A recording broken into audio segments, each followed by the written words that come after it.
Hit చిత్రాల కథానాయిక అని అప్పట్లో ఆంధ్రజ్యోతి వీటిలో వచ్చినప్పుడు చిరంజీవి గారు ఒకసారి ఎయిర్పోర్ట్లో చెన్నై మా అమ్మగారు వెళ్ళిపోయి "ఏ తొందరగా వెళ్ళు నమస్తే చెప్పు బాగా మాట్లాడు ఆయన పక్కన నీకు అవసరం వెళ్ళంగానే సార్ నమస్తే అండి" అని అన్నారు. సార్ మీతో నేను ఒక్క సినిమా చేయాలి సార్ నాకు ఆ సార్ అంటే నీకేంటమ్మా హిట్ చిత్రాలు కథానాయకువి అన్నారు. నాకు ఆ మాట అసలు ఎంత సంతోషం అనిపించింది అంటే దాని తర్వాత కొండవీటి దొంగ చేశాం.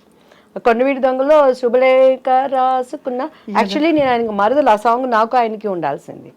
కొన్ని అనివార్య చెప్పుకోలేని కారణాల వల్ల ఆ సాంగ్ మళ్ళీ రాధా గారికి మార్చబడింది. ఓహో, అందులో కూడా మళ్ళీ మారి సో అప్పుడు నేను ఏడ్చి మా మమ్మీ మేమంతా మరదల్ క్యారెక్టర్ వేశారు, కానీ ఆ పాట మాత్రం నా కోసం అని పెట్టింది. ఎందుకు దీనికి ప్రత్యక్షమైన సాక్షి పరచూరు గోపాలకృష్ణ గారు. అంటే ముందు చెప్పారు మీకు ముందు రోజు ఒక సాంగ్ ఉంటుందని చెప్పారు.